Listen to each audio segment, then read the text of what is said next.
से तुम अपनी एक इच्छा पूरी कर सकते हो। गंगाधर ये सुनकर बहुत खुश हो जाता है। क्या सच में अम्मा, तुम सच बोल रही हो? अगर ऐसा है तो मैं ये जादुई पंख अपनी पत्नी को दूंगा।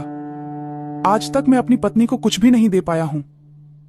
इस जादुई पंख को पाकर वो बहुत खुश हो जाएगी। हाँ अच्छा अम्मा, अब मैं चलता हूं। अच्छा ठीक है बेटा, जैसी तेरी मर्जी। जिसके बाद गंगाधर वो जादुई पंख लिए जंगल के रास्ते से अपने घर जा ही रहा होता है कि तभी वो देखता है कि जंगल में एक जगह एक आदमी बहुत बुरी हालत में बैठा रो रहा होता है। उसके रोने की आवाज सुनकर गंगाधर उसके पास जाता है। अरे भाई, कौन हो तुम और रो क्यों रहे हो? आखिर क्या बात है? क्या कोई परेशानी है? बताओ मुझे, तुम रो क्यों रहे हो? मैं घोर परेशानी में हूं, मैं मरने वाला हूं।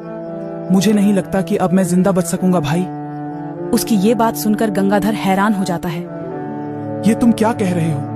कौन हो तुम और आखिर तुम क्यों मरने वाले हो? बताओ मुझे, क्या हुआ है तुम्हारे साथ? मैं पढ़ौसी राज्य का मंत्री सेवक राम हूं। कल सुबह मेरे जीवन की आखिरी सुबह होगी। मुझे मृत्युदंड की सजा सुनाई गई है। मेरा जीवन समाप्त होने को है। अगर मैंने जल्द से जल्द राजा की इच्छा पूरी नहीं की तो वो मुझे मृत्युदंड दे देंगे। मृत्युदंड? लेकिन क्यों? क्या इच्छा है राजा की? बताइए मुझे। राजा की पत्नी और हमारी महारानी को एक बीमारी हो गई है। महारानी प्रिय रानी है और पूरे राज्य में सबसे सुंदर स्त्री भी।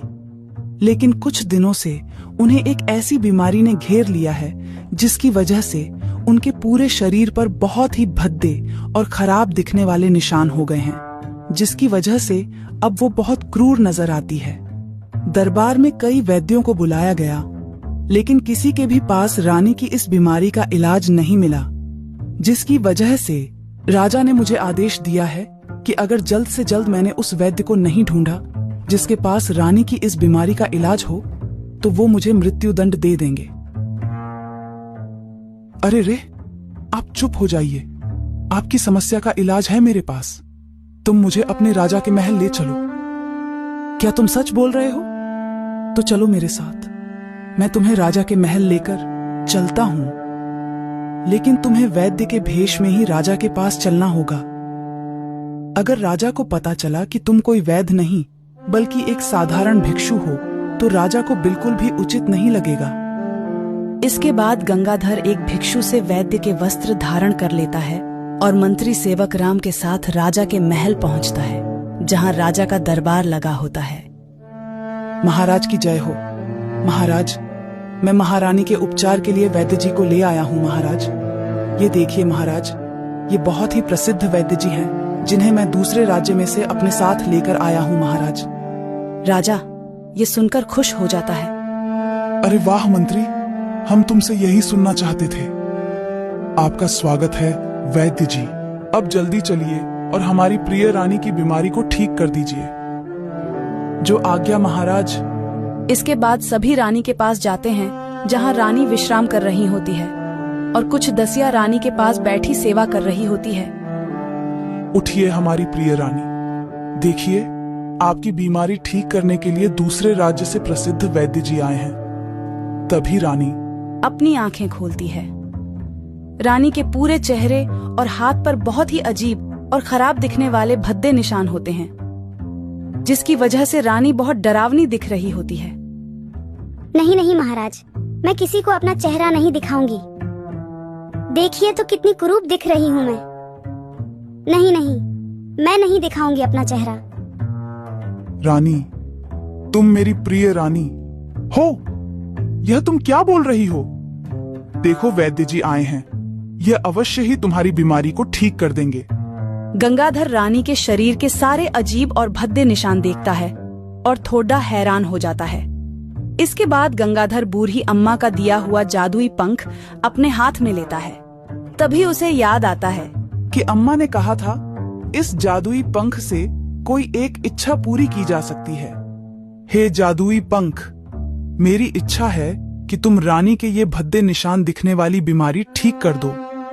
अगर रानी की बीमारी ठीक नहीं हुई तो बेचारे मंत्री सेवक राम को मृत्यु दंड दे दिया जाएगा। तभी गंगाधर जैसे ही जादुई पंख को रानी के मुख पर रखता है, अचानक देखते ही देखते काफी तेज रोशनी होती है और रानी के सारे भद्दे और खराब दिखने वाले निशान गायब हो जाते हैं। ये देखकर सभी बहुत खुश हो जाते हैं। महाराज देखिए, देखिए ना, मैं एकदम ठीक हो गई हूँ। देखिए, मेरा रूप पहले की तरह चमक रहा है। देखिए ना महाराज, हाय हाय, वाह वाह, मैं फिर से सुंदर हो गई हूँ। मैं सुंदर हो गई हूँ। हाँ हमारी प्रिय रानी, हम देख सकते हैं तुम्हारा रूप पहले की ही तरह चमक रहा है। वाकई ये हमारे लिए बहुत खुशी की बात है। वाह हमारे प्रिय मंत्री, हम तुमसे बहुत प्रसन्न हुए। अब तुम्हें मृत्युदंड नहीं दिया जाएगा। वैद्य जी, तुम्हारा बहुत बहुत धन्यवाद जो तुमने हमारी प्रिय रानी की बीमारी को ठीक कर दिया। हम आपको भेंट स्वरूप 100 सोने की मोहरें देते हैं। इतना सुनते ही गंगाधर खुश हो जाता है। आपका धन्यवाद महाराज, लेकिन आप एक सच नहीं जानते हैं। मैं कोई वैद्य नहीं हूँ, बल्कि एक साधारण भिक्षु हूँ जो आपके ही राज्य से दूर एक छोटे से गांव में भिक्षा मांगा करता है। आपके मंत्री ने मुझे रानी की दशा के बारे में बताया, तो मैं मंत्री को मृत्युदंड से बचाने यहाँ आपके महल में आ गया। राजा उसकी बात सुनकर थोड़ा हैरान हो जाता है। जी महाराज, मैंने आपसे ये झूठ बोला। ये कोई वैद्य नहीं, बल्कि एक साधारण भिक्षु है। मुझे माफ कर दीजिए महाराज। हमने तुम्हें माफ कर दिया है। तुम्हारे इस झूठ से हमें आज ये सीख मिली है कि एक साधारण सा भिक्षु भी अपने ज्ञान से बहुत बद्धा हो सकता है। व्यक्ति का कर्म ही उसे बद्धा बनाता है। तभी गंगाधर को सोने की 100 मोहरें दी जाती हैं, जिसको लेकर वो अपने घर जाता है।